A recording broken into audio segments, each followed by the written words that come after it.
Hello, my name is Brett, and I'm back with more questions that aspiring authors typically ask. The first one: do I need an editor, and what kind of editor do I need? It really depends on where you are in your story. Um, there are a couple different types. There's developmental editors, there's line editors, there's copy editors, there's proofreading editors, there's probably a whole bunch of other kinds that I don't even know of. Developmental editors are all about trying to help make sure that your story is coherent, that it has good structure, that it flows well, that the characters are right and make sense. The developmental editor just helps you develop the story and make sure that you are hitting the right plot beats, that it makes sense, that there's no plot holes or anything like that, that the story is coherent. So I have my alpha reader who is the first impression and points out the glaring plot holes or the big inconsistencies or something like that.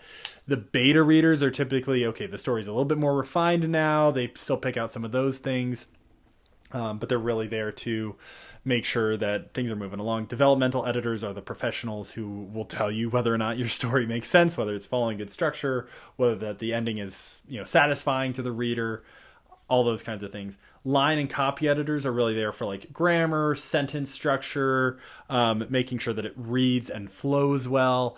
And then your proofreader is there to make sure that you've caught everything in the place. Do you need to pay for all of them? No, absolutely not. When I wrote the Way Back to Us, I didn't hire a single editor. Granted, that was after like 11 or 12 years of writing, and I kind of knew what I was doing, and I had paid for Grammarly, like the editing like software, and like to make sure that my grammar and sentence structure were all right.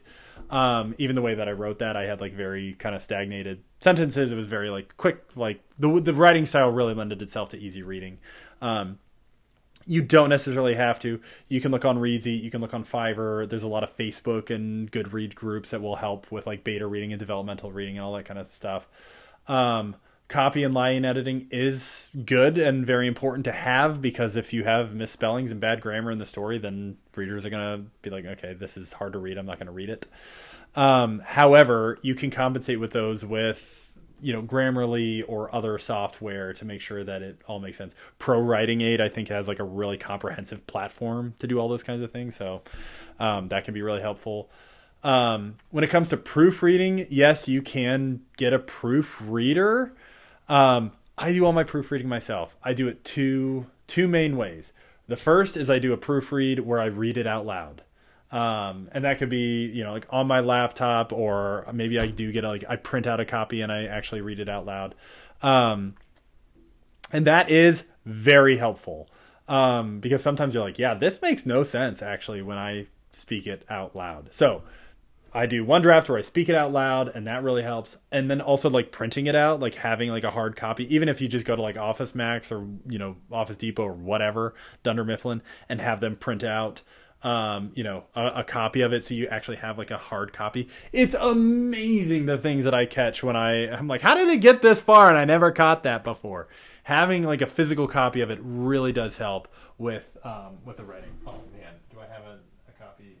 No, I don't. Oh yeah, I do. Yeah. Okay, like look at the. Oh my goodness. Like look, these.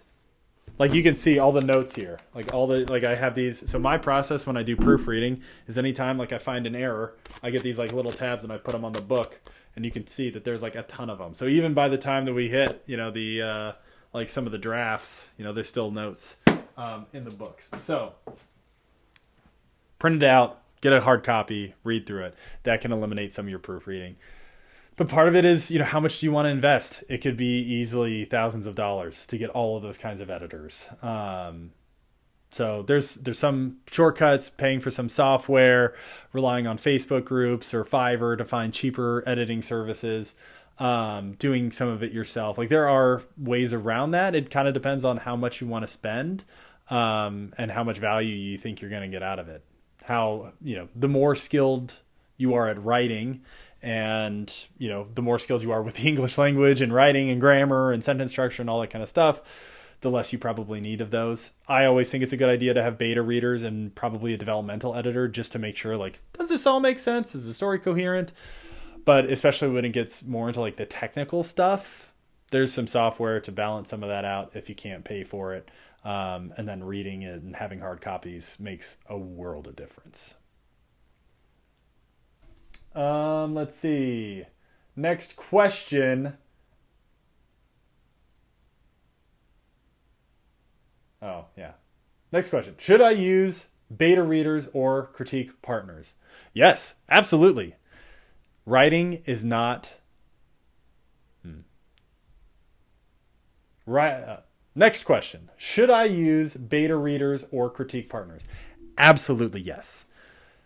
A lot of times writing feels like a very solitary journey, and it is. There is a lot of time, a lot of moments, a lot of instances, whatever, when it's just you and the page, and maybe the storyteller's almanac to help you along the way.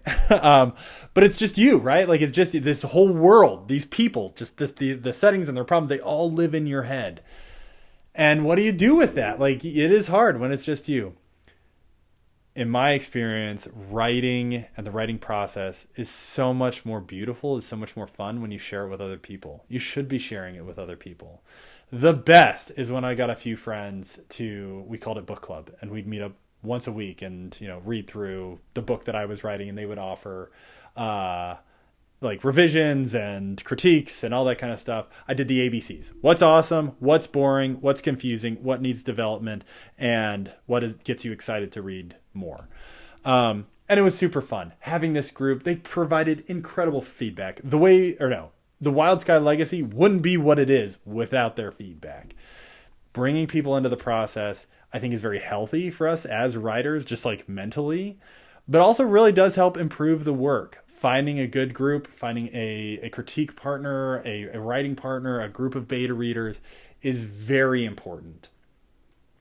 But on that note, you have to be willing to serve as much as you're willing to take. Like, you have to be willing to read their work too. It's a two-way road. And when we have these little groups, when you have these writing partners and we're exchanging these ideas and even reading to critique, that's improving your proofreading skills. That's improving your developmental reading skills. That improves your copy editing skills to a certain degree. It helps. It helps us grow.